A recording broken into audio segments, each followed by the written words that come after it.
everyone! For today's video, gagawa tayo ng pansarili nating pagkain na macaroni salad. So, dahil ako lang ngayon ang kakain, hindi naman kakain ng mga aking mga kasama dito sa bahay. So, napag-isip-isipan ko na gagawa dahil parang gusto kong kumain ng macaroni. So, ito, meron na akong naipakulo na macaroni. 400 grams, pero marami naman ito talaga, promise, kasi ako lang nag-iisa. So ito pa, isang Nestle cream lang, at saka yung gatas natin na malapot, evap, and then yung mayonnaise, and then of course yung ating fruit cocktail. Pero yung cheese nasa rep pa, hindi ko pa inilabas. So, except naman ito kasi para sa akin ito kasi yung ubo-ubo ko at saka yung ano ng aking ubo pa ngayon yung dahil sa pagka-COVID ko kasi ayan, except yan, hindi yan kasali. So, ayan guys, nakapag-luto na tayo ng macaroni. So, okay na siya, malambot na siya. So, tanggalin na natin ang tubig niya at i-dry lang natin siya. So, ngayon guys, i-rinse lang natin siya. Subasan natin with running water. Yan.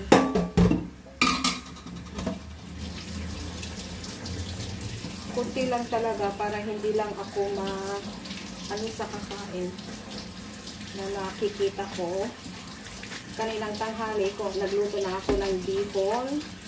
So, ngayon, last minute, gagawa ng macaroni. So, anytime kung gusto kong kakain ng macaroni, edi, syempre, andyan na nakahanda. So, ayan, tapos na.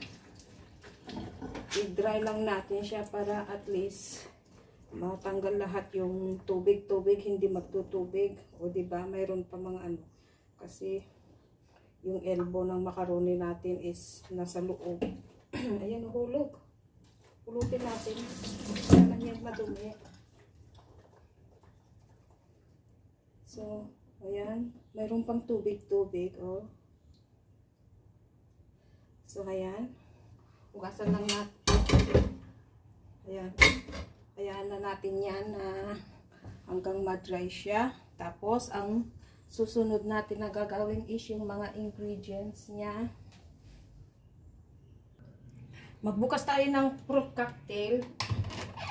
Ito yung kaaway ko na can opener, guys. Kasi nag-visit ako dito sa can opener na to. Ang hirap.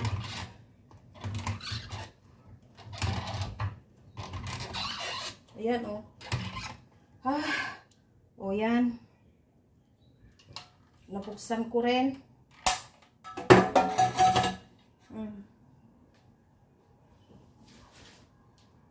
Yan, at saka asaan na yung ating strainer. Ilagay natin sa strainer. Parang hindi masarap itong ano to, fruit cocktail na to. Ay, tinapon natin yung ano, sa wala naman kakain. Ay, ano, iinom. Pero maganda siya kasi hindi ano na durog yung fruits niya. Yan. So diyan muna siya. And then yung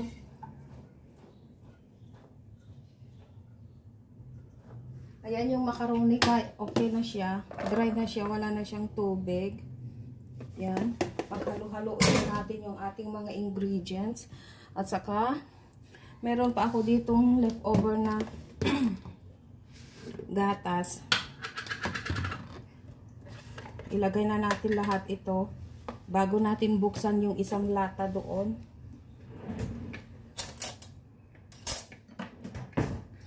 Para hindi naman masayang.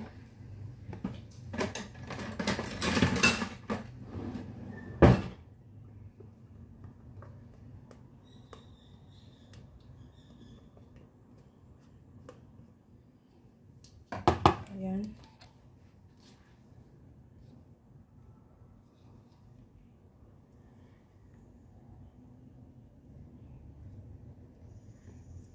gagawa ako para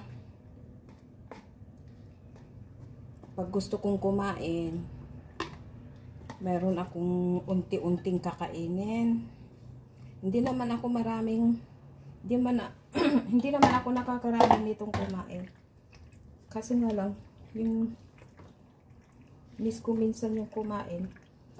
Kasi yung sa labas guys, yung ano, nakita ko nung nakaraan linggo, yung ganitong kalaki, eto ba, yung kalaki nito, $5.50. O diba? $5.50. Ang mahal. Samantala kung ikaw na mismo gagawa, yung nabili ko kanina na Nestle cream, at saka mayonnaise, at saka isang gatas na evap, magkano na yon? $10.05. O, tapos yung fruit cocktail, and then itong macaroni shell. O, diba? Marami ka nang na-save. So, ako lang naman kakain. So, yan na. Pwede na tayong gagawa. Pansarili lang natin. So, yan guys. Ilagay natin yung Nestle cream. Isang lata lang. Yung Nestle cream natin. Sayang yung dumikit. Yung Nestle cream guys, ang mahal na. $2.20. Ano? Magkano ba ito kuha ko kanina? $2. Ayan. $2.90. Dati $2 lang bili ko ito. Lahat mahal na ang bilhin. And then yung ating mayonnaise. Lagyan natin din ng mayonnaise. Ilagay natin yung kalahati. Diba?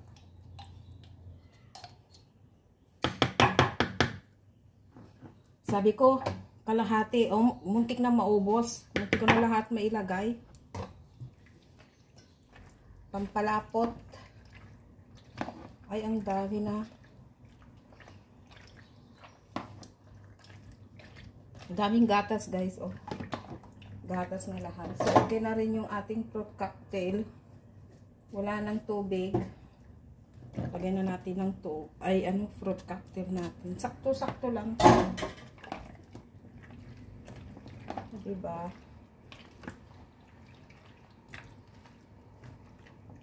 Sakto siya.